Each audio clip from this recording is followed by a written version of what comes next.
The component that gives the Willys Jeep its true four-wheel drive characteristics is the front axle. So let's completely reassemble and rebuild this Dana 25 using parts from Kaiser Willys.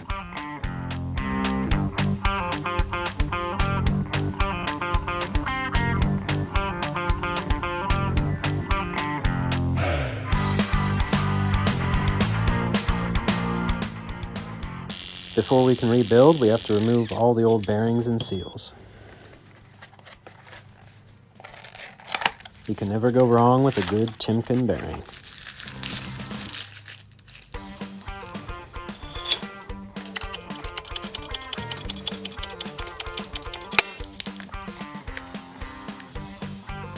One thing I love about Kaiser Willys is they have a great selection of high-quality, new old stock parts. To install these inner axle seals, make sure everything's nice and clean. Stick it in the housing. Then I use one of these inner axle seal install tools to press it into the housing. I like to put a little grease on the seal surface, and if you notice there's a bevel on it, it's angled, and I make sure that's facing outward so that when the axle slides in the tube, it helps it find its way up into the inner surface of the seal, and then that blocks the oil from in the differential area from getting out into the axle tubes. Once your tool is in place, you just put a wrench on this nut. This tool makes it nice because it keeps everything nice and flat as you press it in.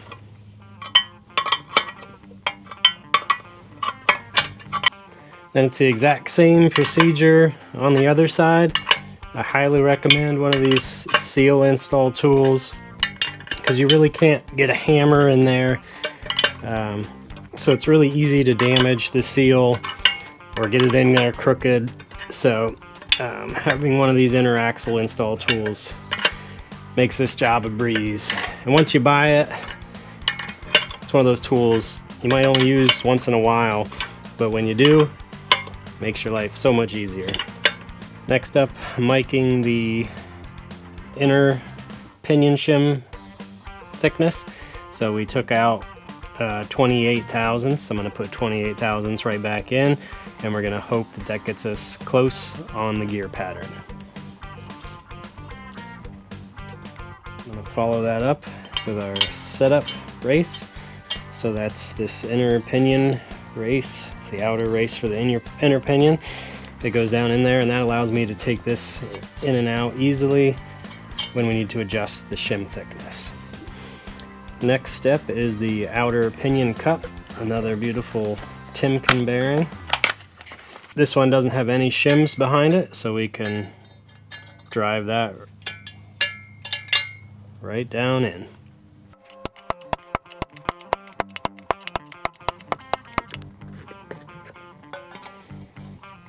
So now I'm putting a little assembly lube on.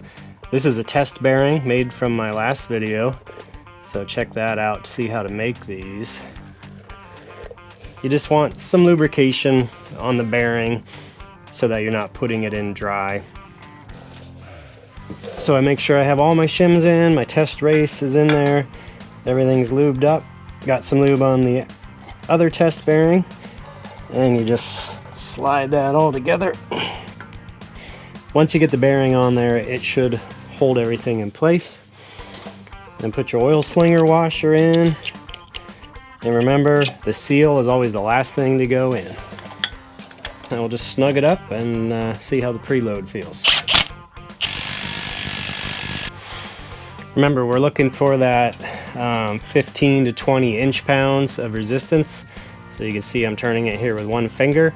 Not quite enough, so we'll pop it back out, remove a shim, put it back together, and see how it feels. Before we change any bearings or shims, it's arts and crafts time. So we take a little bit of this McDonald's mustard, smear it on the gears, and get an idea of how the two mesh together before we start changing any measurements.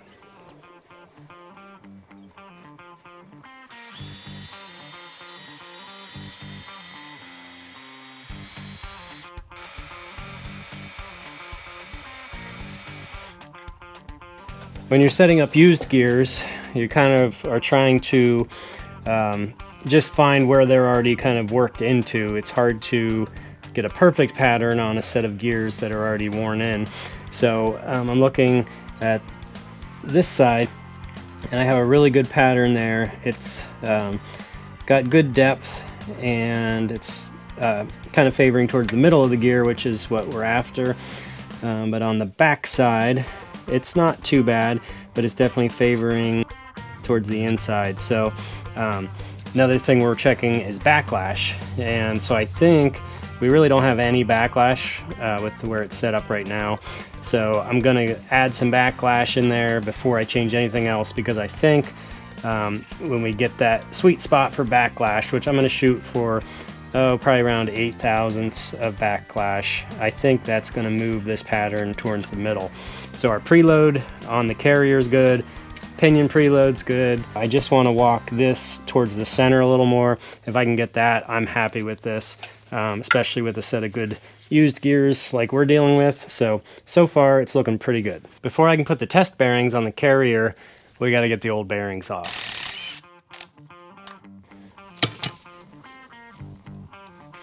Throughout this process, you'll paint up the gears, check the pattern, take the carrier in and out. Test bearings make this so nice because I had to do this 4 or 5 times to get the backlash and preload just right.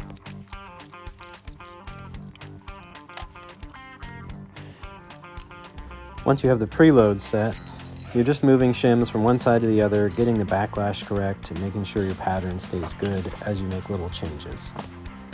As you can see here, the test bearings make this job so much easier, as I had to do this several times. When it comes to bearings, you get what you pay for, so it's always best to spring for the Timkins when it comes to the differentials. So Kaiser Willys has the hookup for these beautiful bearings. Now that our test bearings and shims, we're done with all that, we have everything measured out and the pattern looks good. So now it's time to put on the real deal Timken bearing. Once you're happy with everything, press on the new bearings and get that carrier installed for the final assembly. Now that we're done with the pinion depth and the preload, everything's good. We're going to pull the yoke off one more time and put in the real output bearing, shims, and everything.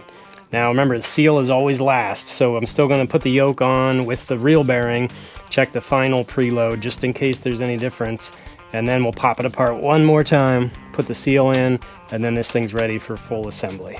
Another beautiful Timken bearing. I always put a little lube on them, get that installed.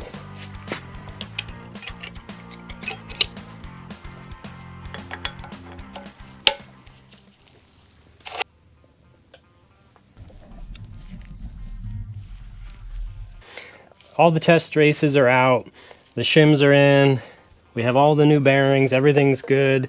I'm using a test nut on the pinion so that it's not the lock nut, because that's much harder to take on and off.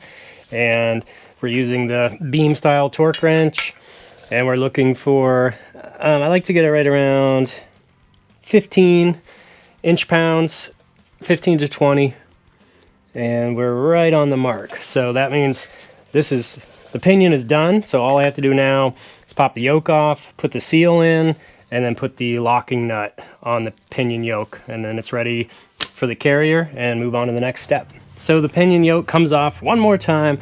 I guarantee you by the time you get to this point in this project, you're going to be sick and tired of taking the carrier out, taking the pinion out, but it'll all be worth it. It's a tough job, but you should really only have to do it once in your lifetime unless something breaks. And taking the time, making the setup bearings, and doing it right the first time is going to be well worth the investment. And then next time you go to do an axle, you'll be that much faster. You'll have the tools, you have the setup bearings, and you'll be ready to go. Using the setup tools like the setup nut and the setup bearing makes it so much easier. Also, just simple things like really cleaning out the splines on your yoke. Like this yoke slides on and off without any tools, so you don't need a yoke puller, you don't have to hit it with a hammer. So just taking some care and time and prepping your parts too makes a huge difference, because I've probably had this pinion off 12 and 13 times, something like that. So take the time, It's well worth it. All right, this is an exciting time. We finally get to put the seal in. I like to put a little extra oil on that outer pinion bearing. And then whatever you do, don't forget the oil slinger washer, because anytime you have to take this seal out, it's junk, so you don't want to ruin a perfectly good seal. This is the one I recommend from Kaiser Willys. It's an original Spicer seal. I've used a bunch of different kinds over the years. This is my favorite. You've seen me use it on the 44s. They come packed with grease, and they're a perfect fit every time. They fit the yoke nicely, no problems. No going back now. So I like to put a little thin layer of silicone around the outside of the seal. It's personal preference. I've just found it kind of lubricates the seal going in, and it helps seal up any little imperfections in the housing. It's always handy having some random chunks of steel around. So I use this little guy to kind of spread the load out, because you don't want to bend that outer flange. You simply drive it in until the outer lip is completely flush with the housing. Wipe off the excess goop, and you're done. This is always an exciting moment when you finally get to put the pinion in, or the pinion yoke in, and not have to take it back off again. So take some time, clean all the goop off of everything. You want it to be nice and clean. It's really critical the surface of your flange is free from rust and junk. Make sure it doesn't have a big groove in it. This one has a little wear line, but you can't really feel it with your fingernail. So a little Scotch-Brite on here, shine it up. Make sure the splines are nice and clean. I always take a little bit of silicone and put a thin layer around the inside of the splines, because sometimes oil will walk right out those splines and go past your nut and your washer and cause all sorts of problems. We don't want any leaks after all this work. So then make sure everything's in there good, and you don't have to put any lube on this seal because it's got grease in it already. Just slide it in there. Nice clean, or preferably new washer. And then I like to put anti-seize, the silver goop that gets all over everything. And then I have a brand new stover nut from Kaiser Willys. And this one's going on, and it's staying on, because we know we did our homework. These get tightened extremely tight. I think the torque value is like 180 foot-pounds or something like that. So it's tighter than I'm going to get it with this gun. But we'll do that once it's in the vehicle and it's on the ground. So I'm just snugging it up so it's all in there tight enough for now. Voila. And if everything's correct, your pinion preload shouldn't change, other than the seal might drag a little bit on that, but it shouldn't be much. And this Spicer seal is perfect. Some of them kind of are protruding at the top and they'll actually bind on the yoke, but the Spicer seal is the way to go. Perfect fit every time.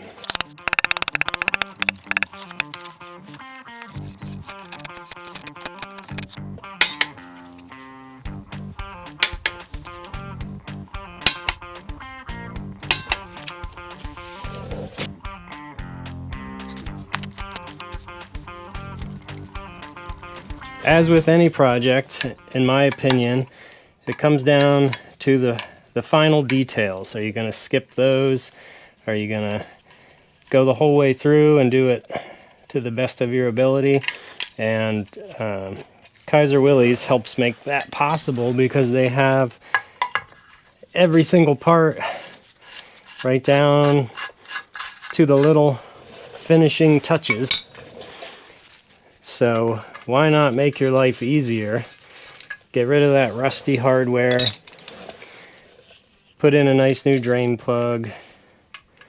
Over the years, the drain plug on the bottom, they're prone to getting hit with rocks and full of, they'll pack the hex full of, or the square full of all sorts of gunk. And same way with the fill plug, they get mangled and rounded over. I'm not painting it before I install it, because the wrench will scratch the paint all up. And if you ever want something that you don't see on the website, just give the guys a call, and Mike and Jason will direct you to the right department and help you get everything you need. I know it looks like I'm making a mess, but this stuff is good. I like it better than Teflon tape. And don't worry, it wipes right off. With that final little vent, I call this a job well done. This thing should be in service for many years, trouble-free, and get that four-wheel drive system on this Willys working nice. Get that four-wheel drive system on this Willys working top-notch. Next time, we're going to install the knuckles, the axles, kingpins, and kind of button up this axle and get it ready to go back to South Carolina. Thank you to Kaiser Willys for sponsoring this video. Make sure you check out their full product line for Dana 25, 27, 30, and 44. In the last couple videos, you've seen us working on all of them. And they've got the goods, and then get them to you fast. So stay tuned for the next episode as we install the kingpin bearings, knuckles, axles, and kind of button up this axle and get it ready to go back to South Carolina. Thanks for watching. Catch you later.